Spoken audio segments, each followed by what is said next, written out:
대통령이 확장된 한미동맹 안에서 실익을 가져오기 위한 후속 조치를 참모들에게 주문했습니다.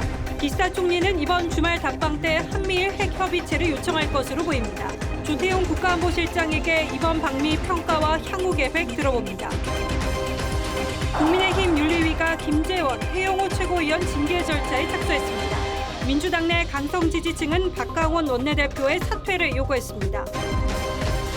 송영길 전 대표가 돈봉투 의혹과 관련해 내일 검찰에 출석하겠다고 했습니다. 검찰은 일방적 출석 의사라며 조사 계획이 없다고 했습니다. SG증권발 사태 주범으로 지목된 라덕연 대표가 연예계는 물론 정재계, 체육계의 인맥을 확장했던 정황이 포착됐습니다.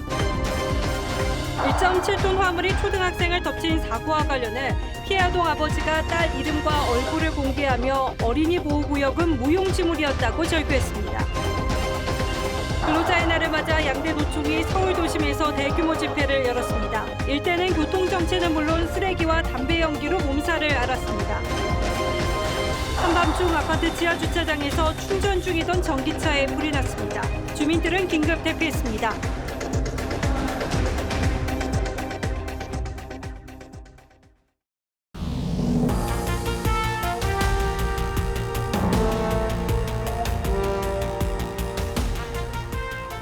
시청자 여러분 안녕하십니까? 뉴스9의 신동욱입니다. 지난 한 주는 윤석열 대통령의 워싱턴 방문 소식으로 뉴스가 꽤 많았습니다. 핵심은 우리의 안보 문제에 대해서 미국의 보다 분명한 약속을 확인했다는 것이고 이 기조는 적어도 윤석열 정부 외교의 가장 큰 밑거림으로 작용할 것입니다. 그리고 이제는 앞으로를 생각할 때가 됐습니다. 당장 며칠 뒤에 기시다 일본 총리가 지난번 윤 대통령 방문에 대한 답방 형식으로 우리나라를 찾습니다. 이 회담이 끝나면 북한의 도발에 대한 그리고 대중 대러 전략까지 포괄하는 종합적인 외교 방향이 설정될 걸로 보입니다. 그러나 문제는 지금부터입니다. 윤석열 대통령으로서는 성과가 있다면 그 성과를 국내에서 인정받기 위한 노력, 특히 야당을 설득해야 하는 절박한 과제가 있습니다. 때문에 시간이 많지 않고 당장 오늘부터 그 후속 조치를 지시했습니다. 오늘 뉴스9은 구체적으로 어떤 후속 조치가 필요한지 먼저 점검해드리고 곧바로 조태용 국가안보실장에게 직접 물어보는 시간도 마련했습니다. 먼저 김정우 기자가 시작하겠습니다. 어제 귀국 후 첫 수석비서관 회의를 주재한 윤석열 대통령은 이번 한미 정상회담은 안보를 비롯해 산업과 과학기술, 교육, 문화 등 모든 면에서 동맹을 확장시켰다고 평가했습니다. 무엇보다 청년 미래 세대에게 기회의 플랫폼이 되도록 후속 조치를 구체화해달라고 지시했습니다. 윤 대통령은 일부 참모들에게 방미 성과를 지금부터 이행해야 한다며 합의된 문서에 안주하지 말고 보다 충실한 내용을 채우기 위해 상호 노력해야 한다고 당부했습니다. 또 이를 통한 새 안보 전략 마련도 지시했습니다. 정부는 미국이 개별 국가와 별도 문건으로 핵 대응을 약속한 것 자체가 처음이라고 의미를 부여했습니다. 핵 관련 논의에 특화된 최초의 상설 협의체로서 다자간 협의체에 비해서 더욱 심도 깊고 또 유연한 논의가 또 이번 방미 기간 경제 성과가 상대적으로 주목받지 못했다는 지적에 대통령실은 한국 기업의 투자와 활동에 대한 미국 측 배려가 담긴 조치가 있다며 공개하긴 어렵지만 향후 여러 과정을 통해 알게 될 거라고 설명했습니다. 대통령실은 이번 한미 회담 결과를 포괄적 안보 전략으로 발전시키기 위해 관련 태스크포스 구성을 포함한 후속 조치에 속도를 낼 계획입니다. TV조선 김정우입니다. 이번 한미 정상회담 결과에 대해서는 미국과 일본에서도 긍정적인 반응이 적지 않았습니다. 미 언론과 외교 전문가들은 한미 두 나라가 동맹의 미래에 대한 중요한 비전을 제시했다고 평가했습니다. 일본 기시다 총리도 이번 일요일에 답방할 계획인데 한미 간 협의체 구성에 자극을 받았는지 한미일 3국 간 핵 논의 협의체를 제안할 수 있다고 합니다. 이어서 황선영 기자가 보도합니다. 미국 싱크탱크 브루킹스 연구소의 앤드류 여 선임연구원은 윤석열 대통령의 적극적 외교 정책이 미국뿐 아니라 인도태평양과 그 너머에서 한국의 위치를 굳건히 했다고 평가했습니다. 미국 외교 정책의 한 축인 인도태평양 전략에서 한층 더 강화된 위상을 갖게 됐다는 겁니다. 블룸버그 통신은 한국이 미국의 핵운용에 대한 발언권을 갖게 됐다며 윤 대통령에게 필요했던 승리라고 했습니다. 미국의 핵무기를 포함하여 동맹의 모든 전력을 사용한 신속하고 압도적이며 결정적인 대응을 취하기로 약속했습니다. 다만 뉴욕타임스는 미국에서 환대받은 윤 대통령이 국내에선 다른 분위기에 직면했다며 국내 야당의 외교 실패 주장을 짚었습니다. 일본 기시다 총리는 이번 주 일요일인 7일 1박 2일 일정으로 한국을 찾는데 일본 총리의 방한은 5년 3개월 만입니다. 문재인 정부에서는 2018년 평창올림픽 개막식 참석차 아베 총리가 딱 한 번 방한했습니다. 교도통신은 일본 정부로선 한미 정상회담에서 강조된 한미일 공조 강화 흐름을 간과할 수 없었을 거라고 분석했습니다. including through our trilateral cooperation with Japan, to ensure the future of the Indo-Pacific is free, is open, prosperous, and secure. 기시다 총리가 답방 기간 한미가 합의한 핵 협의 그룹을 한미일 3국 간의 협의체로 확대하는 방안을 요청할 가능성도 거론됩니다. TV조선 황선영입니다. 예, 말씀드린 것처럼 오늘은 조태용 국가안보실장을 스튜디오로 직접 초대했습니다. 예, 실장님 어서 오십시오. 안녕하십니까. 예, 뭐 저희는 비교적 긍정적인 평가가 많았던 걸로 저희도 평가를 하고 있습니다만 대통령실 자체적으로는 이번 윤 대통령의 국빈 방문 어떻게 평가를 하시는지요? 물론 국민들의 평가가 제일 중요하겠죠. 예. 근데 제가 이제 40년 정도 외교관을 했는데 제가 보기에는 국빈 방문이라고 하는 형식, 예. 예우, 그다음에 그 내용 면에서 여러 가지 내용 면에 워싱턴 선언을 포함한 내용 면 이런 그 모든 면에서 굉장히 성공적인 방문으로 예. 아마 역사에 남을 거다, 기록에 남을 거라고 생각합니다. 예, 보통 정상회담이 끝나고 나면 뭐 공동 성명을 하기도 하고 공동 기자회견을 하기도 하는데 워싱턴 선언이라는 별도의 문서를 만들기로 한 건 미국 측에서 그렇게 하자 이렇게 됐던 겁니까? 이제 북핵 위협이 커지니까 예. 미국의 확장 억제에 대한 어떤 신뢰도를 높이기 위해서 예. 무언가 미국 대통령 즉 핵무기를 쓸 권한이 있는 예. 유일한 사람이 미국 대통령이거든요. 그렇죠. 예. 대통령의 어떤 그 무게를 실어서 별도의 문서를 만들자 하는 그런 아이디어를 낸 것은 미축으로 알고 있습니다. 예. 내용 자체도 사실 굉장히 무게 있게 잘 나왔는데 가장 중요한 것이 북한이 한국을 핵으로 공격하게 될 경우에는 미국이 가지고 있는 모든 군사력, 핵을 포함해서 동원해서 아주 즉각적이고 단호하고 압도적으로 대응을 할 거다라고 얘기를 했고 또 바이든 대통령이 육성으로 만일 북한이 핵을 쓰면 그것은 북한 정권의 종말이 될 것이라고 얘기를 했는데 예. 이건 정말 좀 실효적인 어떤 확장 억제의 신뢰도를 높이는 조치라고 볼 수가 있겠습니다. 북한 정권의 종말이다라는 표현을 쓴 것도 상당히 의미가 있는 걸로 봐야 되겠습니다. 북한 정권의 종말이라는 표현을 예. 미국의 대통령이 쓴 거는 처음이고 예. 굉장히 의미가 있고 사실은 북한도 그렇게 반응하는 것 같습니다. 예, 알겠습니다. 그런데 이제 저희도 역시 이건 사실상의 핵 공유나 다름없다라는 평가를 했고 많은 국내 언론들도 그런 평가를 했는데 그 다음에 미국 측에서 나온 반응이 약간은 좀 부담스럽다 우리는 이런 반응이 나온 것 같은데 이건 어떻게 보시는지요? 이게 좀 전후 맥락 없이 좀 일이 좀 그 말이 생긴 것 같습니다. 예. 좀 설명을 좀 드리면 예. 저도 잘 아는 미국의 고위 관리가 설명을 하면서 예.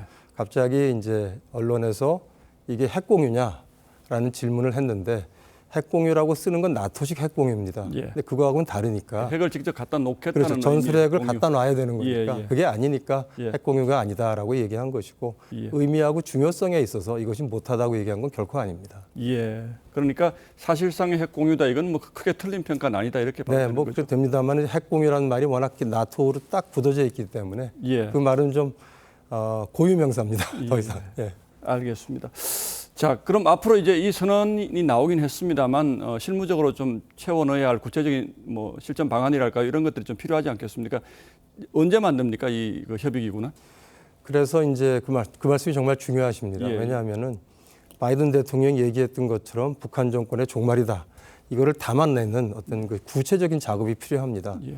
핵 협의 그룹에서 공동 기획, 공동 실행, 예. 그리고 훈련, 정보 공유를 담아서 우리의 발언권이 담긴 공동의 계획안과 예. 그 연습을 할 것이고 그거를 이제 양국 정상한테 직보해서 확인을 받게 될 것입니다. 예. 그 작업이 올해 내내 이루어질 거로 생각합니다. 예, 뭐 질문 순서가 좀 바뀌긴 했습니다만은 만약에 일본이 그 포함되는 한미일 뭐 핵 협의 기구 같은 것이 만들어지면 이건 별도입니까 그러면 미국과 만들어지는 것도? 그 말씀은 그 이야기는 좀 약간 시기상조 좀 많이 빨리 나온 얘기인 것 같습니다. 예.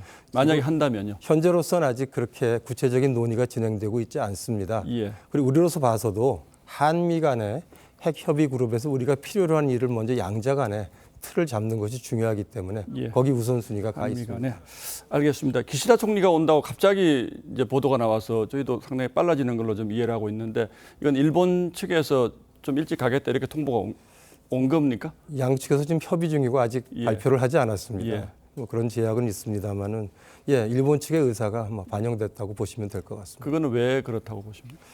글쎄요, 그 이제 G7 정상회의를 앞두고 중요한 이웃인 한국과의 관계를 확실히 정상화하고 G7을 맞이하는 게 좋겠다고 하는 뭐 그런 판단이 있지 않겠나 싶습니다. 이번에 기시다 총리가 오게 되면 셔틀 외교가 복원이 되는 것이니까 한일 관계의 정상화라는 측면에서 큰 이제 걸음을 띄게 됩니다. 뭐 그런 것들이 필요해서 한 게 아닌가 싶습니다. 뭐 지난번 대통령께서 일본 갔을 때 우리가 내놓은 게 더 많았다 이런 평가가 있지 않았습니까? 이번에 오면 뭘 기시다 총리가 좀 뭘 좀 가지고 올까요? 예를 들자면 뭐 징용 문제에 대한 화답이랄까 이런 것들이 좀 해소가 될 걸로 보십니까? 한일 관계의 정상화라는 차원에서 좀 보고 싶습니다. 예. 한일 관계가 정상화되면 우리 국민들 피부에 와닿는 어떤 혜택이나 편익이 뭐가 생기는가 이렇게 해서 현재와 미래의 문제를 해결하는 것이 또 굉장히 중요하다고 봅니다. 화이트리스트 이제 복원 작업이 시작이 돼서 금방 이제 종료가 되겠습니다만 이런 것들이 한일 관계가 정상화되니까 나오는 일들 아니겠습니까? 그런 일들이 좀 더 있을 것 같습니다. 과거사 문제에 대해서는 저쪽에서 이제 과거의 일본 정부의 입장하고 똑같다고 얘기했으니까 뭐 그런 차원에서 어떤 얘기가 있을 수도 있겠습니다. 예, 그래도 저는 이제 우리 국민들의 기대 수준이 한일 관계에 대해서는 좀 지난번에 좀 미치지 못했기 때문에 일본이 이번에 좀 성의 있는 자세를 가지고 온다면 어떤 게 있을까 뭐 이런 점이 좀 궁금하긴 합니다.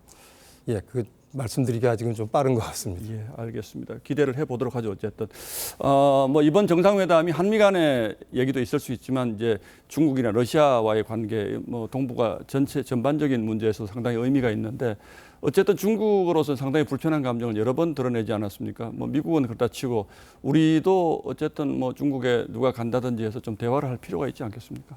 뭐 중국하고의 대화는 해야 됩니다. 예. 윤석열 정부는 중국하고의 관계를 발전시키겠다고 했는데 상호 존중의 기반 위에서 하겠다고 했습니다. 상호 존중의 기반 위에서 관계 발전을 상대방이 하겠다면 저희도 얼마든지 할 수가 있는데 최근에 우리 국가 원수에 대한 중국 측의 여러 가지 발언들은 이건 도저히 외교 관계에서 있을 수 없는 엄청난 그 결례입니다. 그런 점들에 대해서 짚어가면서 우리 국민들도 아마 그걸 보시고 이제 화가 좀 나셨을 거로 생각을 합니다. 알겠습니다. 마지막으로 짤막하게 여쭤보겠습니다. 우크라이나 무기 지원 문제도 좀 논란이 있었는데 여전히 대통령께서 설정한 뭐 몇 가지 전제 조건이 있지 않습니까? 그게 충족되면 우크라이나에 대한 무기 지원도 여전히 가능한 옵션이라고 보시는지요? 우리나라 같이 이 정도 위치가 됐으면은 우크라이나에서의 전쟁을 남의 일로 볼 수가 없는 상황이고 국제사회 기대도 많습니다. 저희가 지금은 인도적 지원과 재정 지원에 집중하고 있지만 우크라이나 전쟁의 전황이라든지 또 민간인에 대한 피해가 엄청나게 발생한다든지 상황이 바뀌게 되면 물론 여러 가지 방안을 고려하게 될 것으로 봅니다. 알겠습니다. 뭐 정확한 시간이 발표되지 않았습니다만 한일 정상회담 열리면 뭐 거기서도 큰 결실이 있기를 기대하고 이번 주 또 바쁘시겠군요. 감사합니다. 알겠습니다. 열심히 하겠습니다. 고맙습니다. 이번 대통령의 방미 성과는 여론에도 긍정적인 영향을 미친 것으로 보입니다. 대통령 지지율은 한 달 만에 반등했고 민주당 지지율은 반대로 떨어졌습니다. 구체적인 여론조사 결과는 최민식 기자가 설명하겠습니다.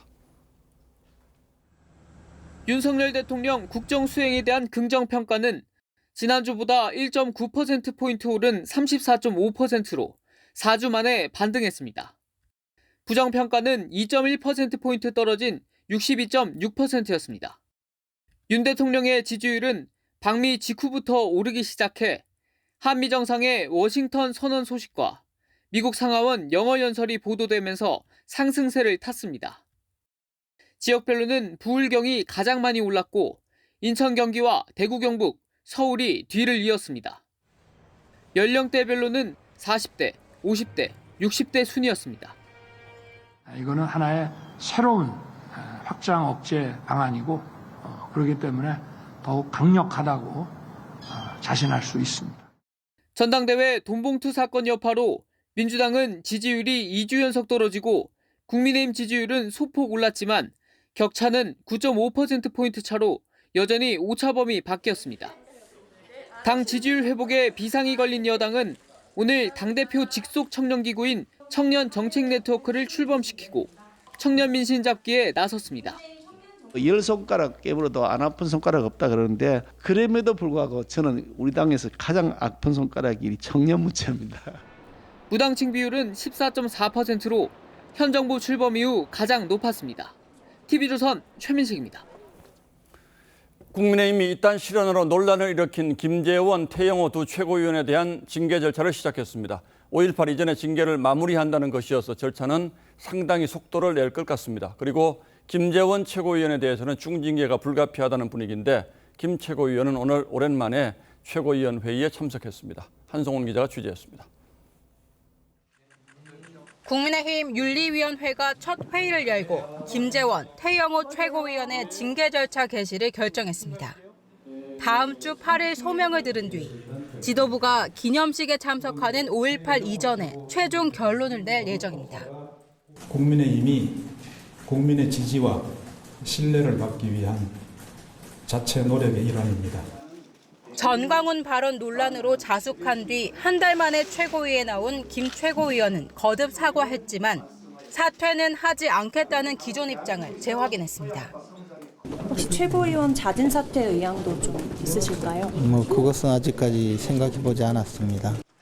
당 안팎에선 김 최고위원에겐 중징계가 불가피하다는 의견이 나오는데 당원권 1년 정지나 탈당 권유 같은 중징계가 나올 경우 내년 총선 출마는 어렵게 됩니다. 제주 4.3 발언과 민주당을 JMSB 때 징계 대상이 된 태영호 최고위원에겐 경고 수준의 경징계가 예상됩니다. 국회의원은 그 어떤 경우에도 국민의 마음을 아프게 하면 안 된다. 밥 한 공기 다 먹자는 제안으로 민생특위를 무력화시켰다는 지적을 받은 조수진 최고위원에 대해서는 징계를 하지 않기로 결정했습니다. 네, 지켜보세요. TV조선 한송원입니다. 민주당은 지난 주말 새 원내대표를 선출하고 전열 정비에 나섰지만 분위기는 선거 전보다 더 어수선합니다. 비명계로 분류되는 박광훈 원내대표에 대한 당내 강성 지지자들의 공격이 이어지고 있어서 박 원내대표에게는 상당한 험로가 예상되는 상황입니다. 그리고 오늘 처음으로 이재명 대표와 박신임 원내대표가 만났습니다. 두 사람 사이에 어떤 얘기들이 오갔는지 막전막후 분위기는 어땠는지 정민진 기자가 취재했습니다. 이재명 대표가 박광훈 원내대표와 상견례를 가졌습니다. 별도의 환영 행사 없이 비공개로 진행됐습니다. 신임 원내대표 상견례 겸한 덕담이 있었고요. 한미 정상회담 후속 조치에 대한 여러 가지 논의들이 있었습니다. 박 원내대표는 송기현 원내수석 부대표를 비롯해 비명계 인사들을 원내 지도부에 발탁하면서 쇄신을 강조했는데 모레 의총에선 돈봉투 의혹의 당사자인 윤관석, 이성만 의원의 거취를 논의하는 쇄신 의총 방향에 대해 논의하기로 했습니다. 수요일 의총은 첫 저희 원내대표단이 구성되고 거기에서 쇄신 의총을 어떻게 하겠다는 구상을 저희들이 보고를.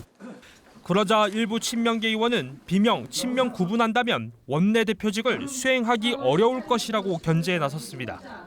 아마도 결선이 있을 거다 이렇게 생각하고 결선 가면 그때 가서 우리 의견을 모아보자 이랬는데 다른 친명계 중진 의원도 현재 높은 당 지지율은 이 대표 지지자들 덕분이라며 박 원내대표가 이 대표와 갈등을 빚는다면 내년 총선이 힘들어질 것이라고 경고했습니다. 당 청원 게시판에는 박 원내대표의 사퇴와 탄핵 청원이 올라왔고 사흘 만에 각각 3천여 명과 1,000여 명이 동의했습니다.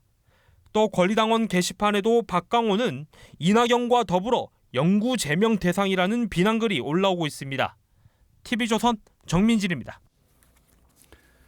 전당대회 돈봉투 사건으로 수사를 받는 송영길 전 민주당 대표가 내일 검찰에 자진 출석하겠다고 선언했습니다. 검찰 청사 앞에서 입장 발표도 할 예정입니다. 하지만 검찰은 아직은 송 전 대표를 직접 조사할 단계는 아니라는 입장이고 오늘도 주변인들에 대한 압수수색으로 수사를 이어갔습니다. 송 대표가 자진 출석을 하게 되면 어떤 상황이 벌어질 건지 김보건 기자가 검찰 입장을 알아봤습니다. 송영길 전 대표는 변호인을 통해 내일 오전 10시 검찰에 자진 출석하겠다고 거듭 밝혔습니다. 지난 주말 자택과 사무실, 외곽 후원 조직인 평화와 먹고사는문제연구소가 압수수색을 당한 지 이틀 만입니다. 검찰 수사가 거세지면서 입지에 압박을 받자 선제 대응에 나선 것으로 풀이됩니다. 주변을 돌기보다는 오늘이라도 저를 소환하면 적극 응하겠다는 말씀을 드립니다.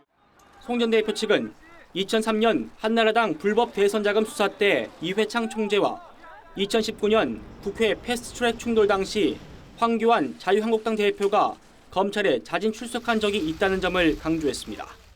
하지만 검찰은 과거 사례는 과거일 뿐 수사 대상자가 일방적으로 조사 일정을 정할 수 없다면서 정중히 돌려보내겠다며 선을 그었습니다. 대신 송 전 대표 캠프 관계자에 대한 강제 수사는 이어가 지역본부장 자택 등 3곳을 추가 압수수색했습니다. 앞서 검찰은 먹사연 압수수색 과정에서 컴퓨터 하드디스크가 포맷된 정황과 함께 회계 책임자가 송 전 대표 귀국 전 프랑스에 다녀온 사실도 확인했습니다. TV조선 김보건입니다. 보신 것처럼 이 사건과 관련해 송영길 전 대표의 외곽 후원 조직인 먹고사는문제연구소라는 곳이 등장합니다. 물론 송 전 대표 측은 순수한 남북관계 연구단체일 뿐이라고 펄쩍 뛰고 있지만 저희 취재 결과 돈봉투 살포에 관여한 인물들이 이 모임 곳곳에 등장합니다. 이게 뭘 뜻하는지 서영일 기자의 단독 보도에서 확인하시기 바랍니다. 2019년 11월 먹고사는문제연구소 이사회 사진입니다. 가운데에 설립자인 송영길 전 대표가 있고 뒤편으로 갈색 옷을 입은 이정근 전 민주당 사무부총장이 보입니다. 이 씨는 돈봉투 살포 정황 녹음 파일을 생산한 당사자인데 2018년 2월 이사회에서는 내가 곧 말하는 것이 뉴스가 되도록 하자, 주위 사람에게 전파되도록 노력하자라고 말한 것으로 회의록에 적혀 있습니다. 이 씨가 단독 발언을 하는 등 이사회에서 상당한 역할을 한 것으로 추정됩니다. 돈봉투 조성 핵심 인물로 지목된 강래구 전 감사와 강화평 전 구의원은 먹사연의 충청권 조직인 대전 세종의 길 창립 멤버로 활동했습니다. 강 전 감사는 창립대회 사진에도 맨 앞줄에 등장합니다.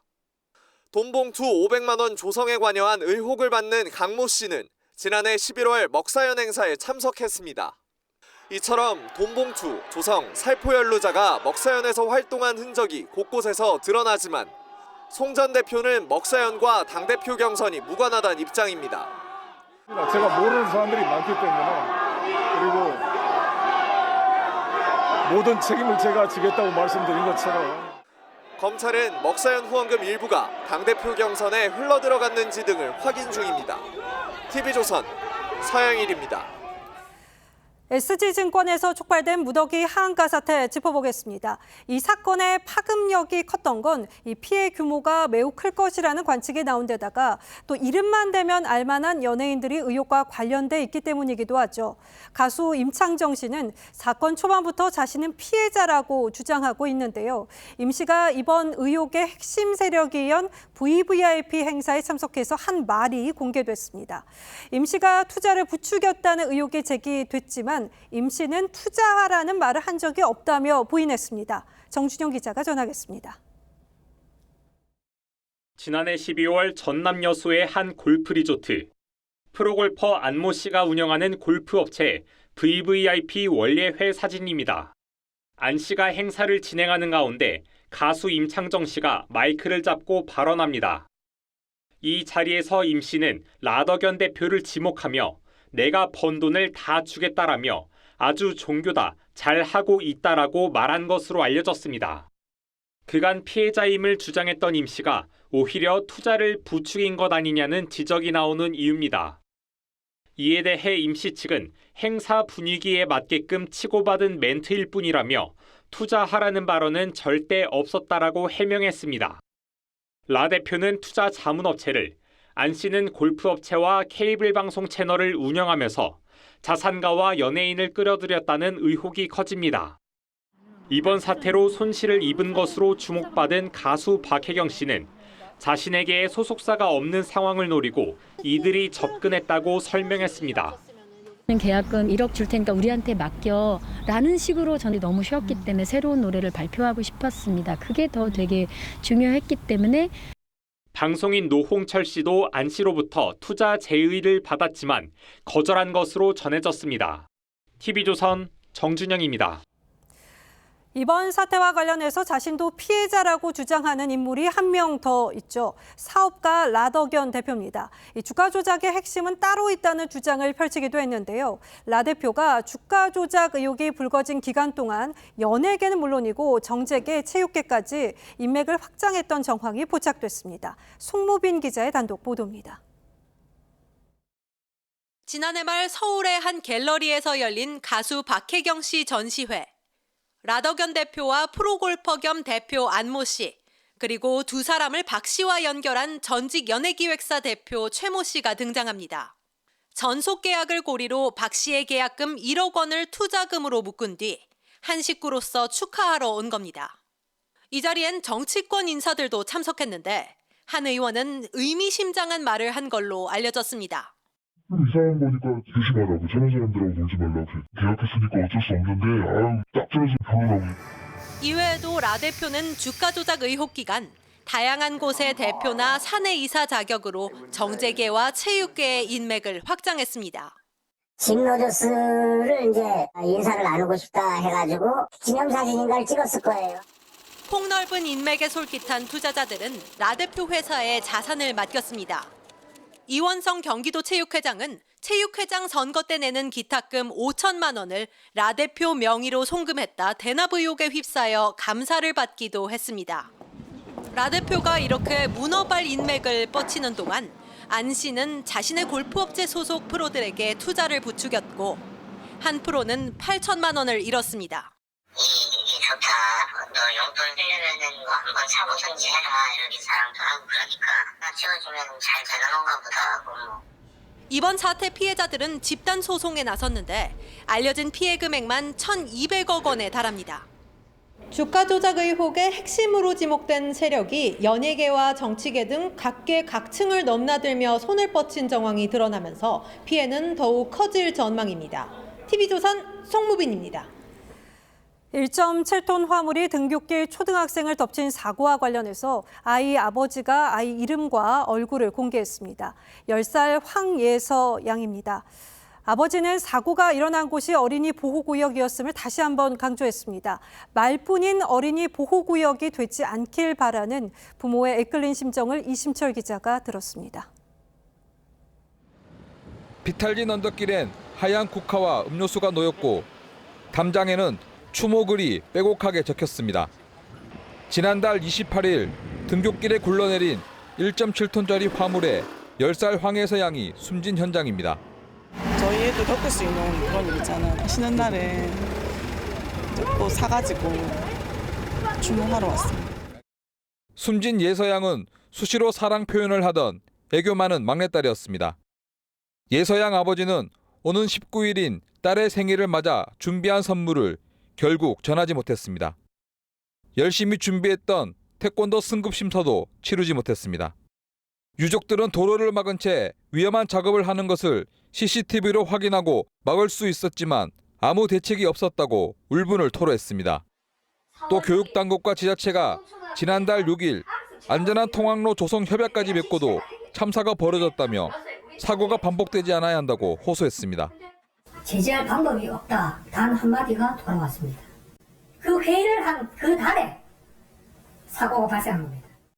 경찰은 화물 낙하 사고를 낸 지게차 운전자를 입건하고 불법 하역과 안전 규정 위반 여부 등을 수사하고 있습니다. TV조선 이심철입니다. 어젯밤 한 아파트 지하 주차장에서 충전 중인 전기차에 불이 났습니다. 인근에 주차돼 있던 차량 5대로 불이 번졌고 아파트 주민들은 긴급 대피했습니다. 이번에도 전기차 배터리 열폭주가 원인으로 추정되고 있습니다. 하동훈 기자입니다. 전기차 바닥에서 불길이 치솟고 소방관들이 연신 물을 뿌립니다. 어젯밤 11시 40분쯤 부산의 한 28층짜리 아파트 지하 1층 주차장에서 충전 중이던 소형 전기차에서 불이 났습니다. 인근 주차 차량 5대가 불탔고 일부 아파트 주민들이 한밤중에 긴급 대피하는 소동도 벌어졌습니다. 연기가 좀 많이 났고 저희가 저층이어가지고 집으로 연기가 조금 들어오는 느낌이 있더라고요. 불이 난 전기차는 30여 분 만에 이렇게 철제 구조물만 앙상하게 남았습니다. 경찰과 소방당국이 오늘 현장 합동 감식을 한 결과 이번에도 전기차 배터리의 열 폭주가 화재 원인인 것으로 추정됩니다. 지난해 2월 부산에서 충전을 마친 전기차가 폭발한 것도 같은 이유였습니다. 특히 지하 주차장의 전기차 화재는 대형 인명피해 우려도 높습니다. 진화의 어려움이 상당히 많습니다. 지하 주차장 화재는 일반 지상에서의 화재보다는 굉장한 위험성을. 최근 전기차 보급이 급증하면서 지난해 전국의 전기차 화재는 44건으로 1년 만에 2배 가까이 늘었습니다. TV조선 하동훈입니다. 근로자의 날을 맞아 양대노총이 서울 도심 곳곳에서 대규모 집회를 열고 노동 환경이 계약되고 있다며 중단을 촉구했습니다. 하지만 집회 현장은 교통체증은 물론이고 담배 연기, 쓰레기로 몸살을 앓았는데요. 일부 참가자는 경찰을 폭행했다가 체포됐습니다. 한지은 기자가 취재했습니다.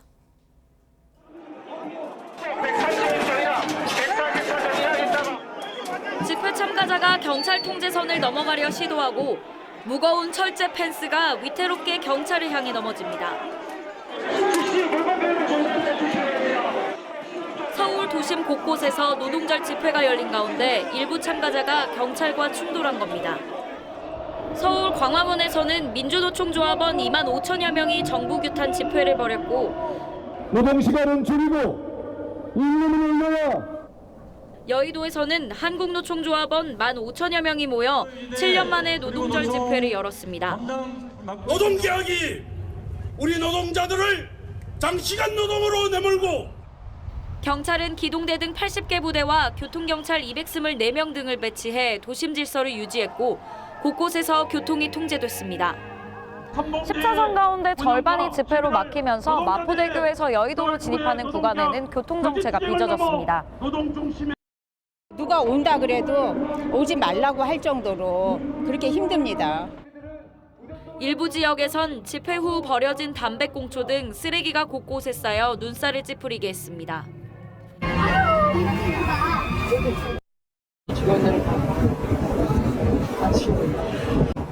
집에 있을 때마다 운영치라고 경찰은 경찰을 폭행한 혐의로 집회 참가자 4명을 체포했습니다. TV조선 한지은입니다. 계속해서 비정규직 근로자의 열악한 근무 여건 짚어봤습니다. 이들은 정규직과의 차별이 서럽다고 했습니다. 항공기 기내 청소를 책임지는 근로자들은 비 오는 날 우비가 제공되지 않아서 쓰레기 봉지로 우비를 대신했다고 전했습니다. 이태희 기자가 취재했습니다. 비닐봉지를 뒤집어 쓴 60대 청소 노동자들이 비행기 계단을 오릅니다. 항공사의 기내 청소를 담당하는 300명 규모 하청업체 소속 비정규직 노동자입니다. 정규직들처럼 우비를 달라고 회사에 요청했지만 1년째 답을 듣지 못했습니다. 시급이 되어 있죠. 정직들은. 그냥 그 비를 다 맞고 그냥 그렇게 너무 자괴감이 들고 이러니까 그냥. 한여름 밀폐된 기내에서 50분씩 청소를 해도 에어컨을 켜주지 않고 코로나 때 마스크도 못 받았다고 호소합니다. 사측은 현장 근로자 근무 여건 개선에 힘쓰고 있다고만 했습니다. 조금 거친 면도 있어요. 저 사무직이 아니다 보니까. 근로자의 날에 차별은 더 서럽게 느껴집니다. 근로자 날을 비롯해서 우리도 비정규직도 그 근로자인데 똑같이 좀 대우 좀 해줬으면 좋겠고. 하지만 노동운동의 주도권은 정규직이 장악하고 있습니다. 비정규직의 노조 가입률은 0.7%로 정규직의 20분의 1에 불과합니다. 노동시장의 약자들에 대한 관심이 더 필요하다는 지적입니다. TV조선 이태희입니다. 이 주택도시보증공사 허그의 전세보증금 보험 문턱이 높아집니다. 앞으로 전세보증금이 집값의 90% 이하인 주택에만 보증보험에 가입할 수 있습니다. 이 보험을 악용하는 악성 임대인을 막겠다는 취지인데요. 오히려 세입자가 보증금을 돌려받지 못하는 역전세가 심화될 거라는 우려도 나옵니다. 그 이유를 김혜나 기자가 취재했습니다. 서울 강서구 빌라에 세를 주고 있는 임대사업자 김모 씨.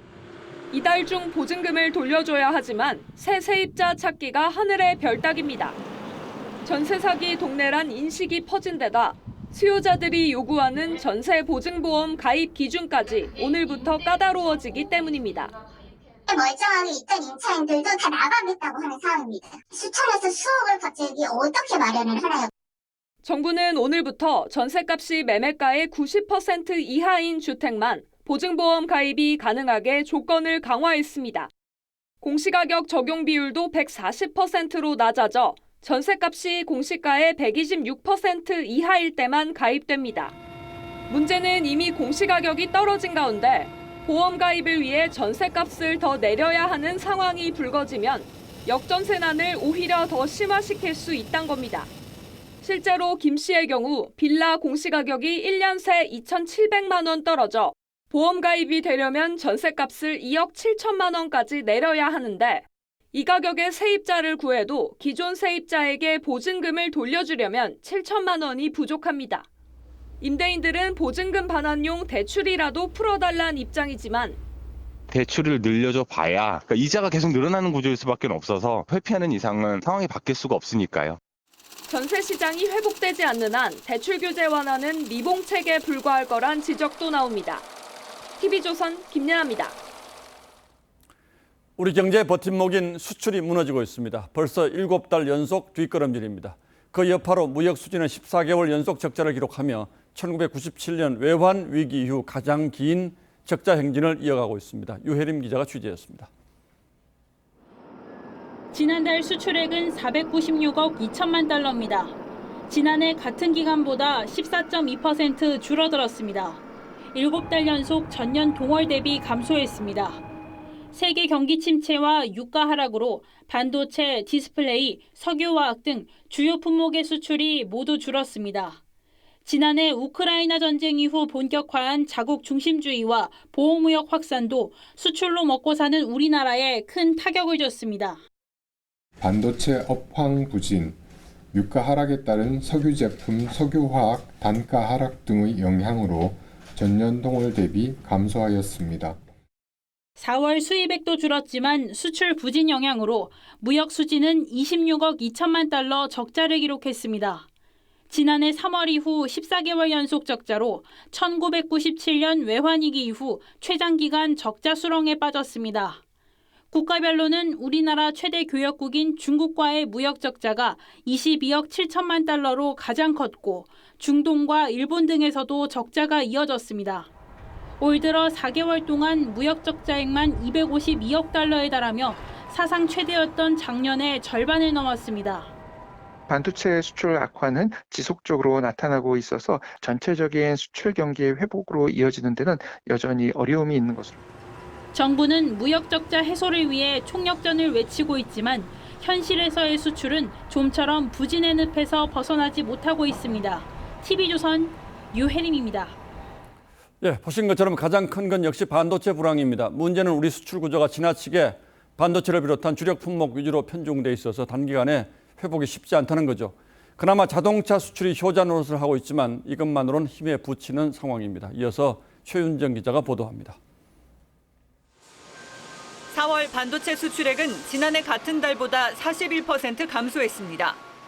매달 수출 실적이 뚝뚝 떨어지는데 반도체 수출 증가율은 지난해 8월 이후 9개월 연속 마이너스를 기록 중입니다. 반도체 수출 비중이 가장 큰 중국과 아세안 순으로 수출 감소가 컸습니다. 특히 대중국 반도체 수출은 제품 가격 하락 영향으로 감소세가 지속되고 있습니다. 중국의 소비 지표는 괜찮은데 투자 지표가 별로 안 좋거든요. 그래서 아직 중국 경제가 리오프닝 효과를 본격적으로 지금 나타내고 있지 않다. 반면 유럽연합과 중동으로의 수출은 증가했습니다. 부품 공급 정상화와 전기차 등 자동차 수출이 확대됐기 때문입니다.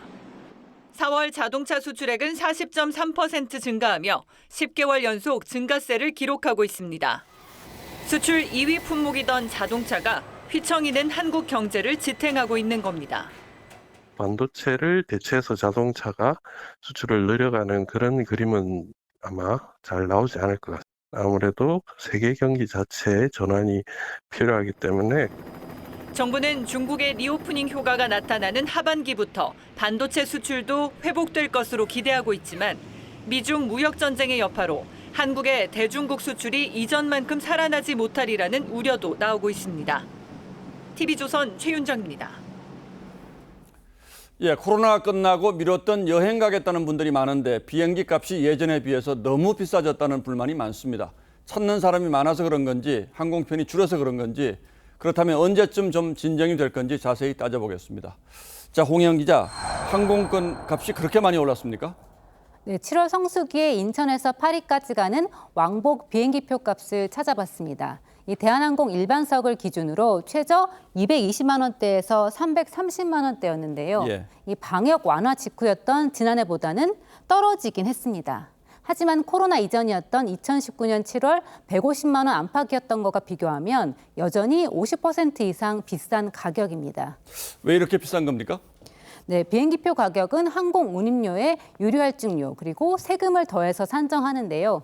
유류할증료의 경우 코로나 이전보단 올랐지만 지난해와 비교하면 많이 떨어진 상태입니다. 결국 이 수요와 공급의 영향을 크게 받는 항공료 탓인데요. 항공사들이 국제선을 늘리고는 있지만 수요를 따라가지 못하면서 항공권 가격이 치솟은 겁니다. 자, 그렇다면 당분간은 앞으로도 계속 올라갈 가능성이 높다고 봐야 합니까? 네, 그런데 항공사들이 마음대로 계속 올릴 수 있는 건 아니고요. 이 국토교통부에 신고하는 공시 운임이 있습니다. 일종의 가격 상한인데요. 그 아래 범위에서 표값이 정해지는데 이 좌석 공급이 수요보다 많을 땐 항공사와 여행사가 각종 특가 항공권을 쏟아내지만 표를 사겠다는 사람이 많으면 굳이 그럴 필요가 없어서 이 가격이 높은 상단에서 책정되는 겁니다. 반대로 수요에 비해서 공급이 많다 그러면은 항공사든 여행사든 더 싼 티켓을 많이 풀겠죠. 이른바 뭐 땡처리 티켓이라든가. 근데 요즘은 그런 게 없기 때문에 손님들 입장에서는 항공권이 예전에 비해서 비싸졌네라고 체감을 할 수밖에 없는 조건인 거죠. 자, 그렇다면 공급을 코로나 이전으로 늘리는 수밖에 없을 텐데 그게 말처럼 쉽지가 않은 모양이죠? 네, 그렇습니다. 이 코로나 대유행 전후로 통계를 보면 여객기 좌석은 2019년 9,300만 석에서 2020년 절반 아래로 확 줄었는데요. 이 운항 편수와 좌석수 모두 다시 늘어나는 추세지만 이 업계 관계자들은 여전히 코로나 이전의 60에서 70% 수준이라고 합니다. 예. 이 항공사들이 팬데믹 때 줄였던 항공기와 인력을 확충하는 데 시간이 걸리고 또 비행편을 늘리려면 각국 정부끼리의 합의도 필요하기 때문에 이 공급 속도가 더딜 수밖에 없습니다. 예, 올해는 뭐 여름 휴가도 쉽지가 않겠군요. 언제쯤이면 좀 나아질까요? 네, 국토교통부는 오는 9월까지 국제선 운항 횟수를 코로나19 사태 이전인 2019년의 90% 수준까지 회복시키겠다고 했습니다. 하지만 2019년 당시에는 항공사들끼리 경쟁이 과열되면서 공급 과잉이 심했습니다. 그래서 업계에서는 가격이 어느 정도 안정되더라도 코로나 이전 수준은 어려울 거라고 보고 있습니다.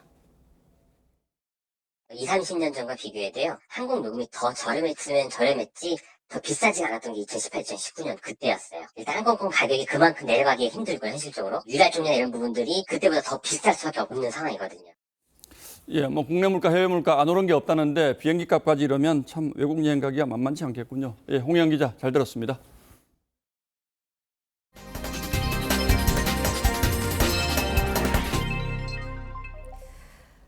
우크라이나 전장에 다시 전운이 고조되고 있습니다. 교황이 직접 나서서 평화 교섭을 위한 비밀 임무를 수행하고 있다고 밝혔지만 우크라이나는 크림반도의 러시아 유류 저장고를 폭파했다고 인정했습니다. 대반격이 준비되고 있는 건데 러시아 역시 국방 차관을 전격 교체하는 등 전열을 가다듬고 있습니다. 최원희 기자입니다. 러시아가 점령하고 있는 크림반도의 유류 저장고 대폭발. 우크라이나는 하루 만에 자신들의 공격이라고 인정하며 대반격을 위한 준비 과정이란 점을 분명히 했습니다. 우크라이나는 내친 김에 지난 2014년 강제 병합당한 크림반도까지 되찾을 의지를 보이고 있습니다. 총공격의 중심축이 남동부 자포리자에서의 훈련 모습도 공개했습니다. Те, що ми будемо йти вперед і деокуповувати, тут немає жодних питань. І тут не буде жодних вагань, ми це будемо робити. 유류 저장고가 뚫린 러시아는 국방 차관을 전격 교체했습니다. 외신들은 군수물자 조달에 차질이 빚어진 게 원인일 수 있다며 대반격을 앞두고 혼란상이 노출됐다고 평가했습니다. 여기에 민간 용병 기업 와그너 그룹도 탄약 지원이 없으면 철수하겠다며 으름장을 놓자 러시아는 오늘도 수도 키이우 등 주요 도시에 대한 공격을 이어가며 전열을 재정비했습니다. 양국의 긴장감이 고조되는 가운데 프란치스코 교황은 비밀 평화 임무를 수행 중이라며 때가 되면 밝힐 것이라고 말했습니다. TV조선 최원입니다. 나이가 들수록 무언가를 새로 시작하는 게 쉽지 않죠. 이분들의 삶을 한번 보시죠. 95의 그림을 배워서 98의 전시회를 열고 또 백발로 관객 수천 명 앞에서 화음을 만들어냅니다. 이정민 기자가 만나봤습니다.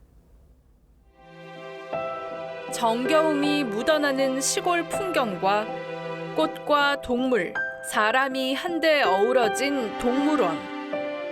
올해로 98세. 정옥희 할머니의 생애 첫 전시회 작품들입니다. 요양원에서 지낸 정 할머니는 95세의 사위 강석진 씨로부터 수채화를 배웠습니다. 초등학생처럼 기초부터 배우기 시작했거든요. 근데 그림을 그리기 시작하면서부터 완전히 그림에 집중을 하고. 정 할머니는 뒤늦게 그림을 시작해 숨을 거둔 101세까지 미국의 가장 사랑받는 화가였던 모지스 할머니를 꿈꾸고 있습니다.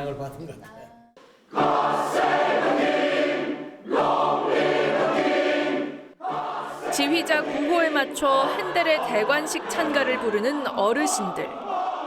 바리톤, 테너, 알토, 소프라노까지 자기 음역에 맞춰 노래하는 60세 이상 어르신 107명으로 구성된 100세 합창단입니다. 실버 합창단도 65세 넘으면 뽑질 않습니다. 100세까지 노래할 수 있는 합창단이 대한민국에 하나도 없어요. 그게 너무 아쉬워서. 지난해에는 첫 공연도 가졌습니다. 콘서트 올라갔을 때 한 2,000명 되는 관객이 딱 있을 때 행복했어요. 와, 이런 세계도 있구나. 건강이 더 좋아졌어요. 기관지, 위내장 이런 게 좋아졌고. 주름지고 백발이 무성해도 열정만 있다면 그 순간이 바로 청춘입니다. TV조선 이정입니다.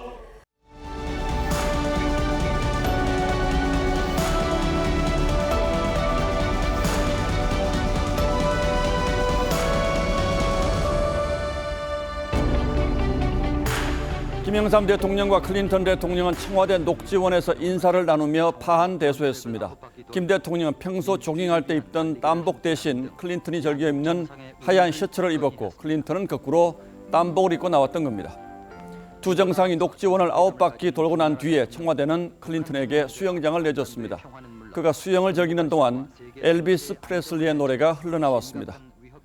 클린턴은 애창곡까지 미리 챙긴 환대에 감명받았다고 회고록에 쓴 바 있습니다. 두 정상의 조깅 외교는 백악관 뜰까지 이어졌습니다. 클린턴이 만찬장에서 김대중 대통령에게 귀옛말을 속삭입니다.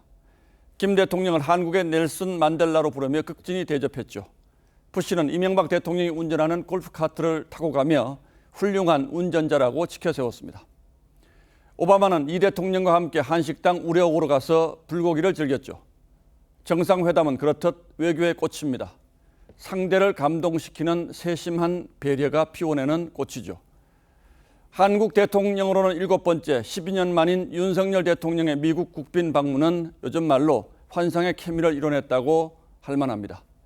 바이든 대통령이 윤 대통령에게 팝송을 청해 만찬장을 달구었고 상하원 연설에서도 뜨거운 호응이 쏟아졌습니다. 북핵에 대응하는 워싱턴 선언은 한미동맹의 새 장을 열었다는 평가가 따릅니다. 애써 깎아내리려 한다면 모를까 과거 어느 정상회담보다도 볼거리도 결실도 풍성했습니다. 그 환호를 뒤로한 지금 풀어야 할 과제 역시 만만치 않습니다. 우선 자체 핵 보유에 대한 미국의 완고한 자세가 확인됐습니다. 사실상 핵 공유라는 대통령실 발표를 즉각 부정하고 나선 것도 그렇습니다. 반도체와 전기차에 관한 배타적 정책도 긴밀히 협의하겠다는 선에 그쳤습니다. 대통령이 방미 성과를 국민들에게 차근차근 설명해야 할 필요가 있습니다.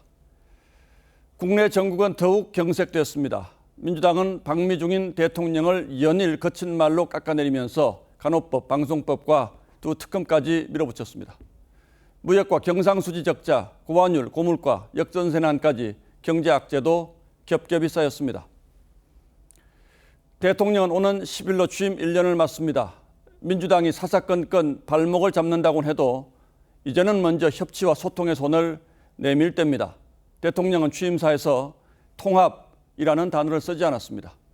첫 출근길에서는 너무 당연해서 뺐다고 했습니다만 그 당연한 명제가 정치에서 실종된 지 오래입니다.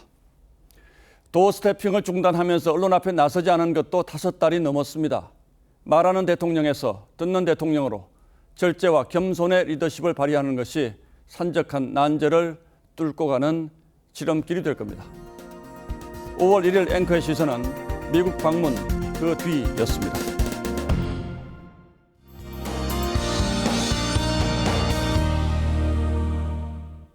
계절의 여왕 5월답게 맑고 완연한 봄 날씨가 펼쳐졌습니다. 근로자의 날을 맞아 오늘 꽃구경 다녀온 분들도 많으셨을 텐데요. 따뜻한 남서풍이 불어오며 내일은 봄 기운이 한층 더 강해지겠습니다. 서울이 24도를 보이겠고 광주는 27도로 마치 초여름처럼 덥게도 느껴지겠습니다. 다만 아침에는 평년을 밑돌며 다소 쌀쌀하겠습니다. 큰 일교차는 염두에서 옷차림 하시는 게 좋겠습니다. 내일 아침까지 서해안과 일부 내륙 지역에는 짙은 안개가 끼겠습니다. 전국이 대체로 맑지만 중부지방은 오후부터 구름의 양이 늘겠습니다. 한편 강원 영동과 대구, 경북 일부 지역에는 강한 바람과 함께 건조주의보가 발효 중인데요. 경상권 동해안의 대기도 차츰 건조해질 것으로 보입니다. 불조심하셔야겠습니다. 다가오는 목요일 강원을 제외한 전국으로 비가 내리겠습니다. 날씨였습니다. 5월 1일 월요일 뉴스9는 여기서 모두 마치겠습니다. 시청해주신 여러분 고맙습니다.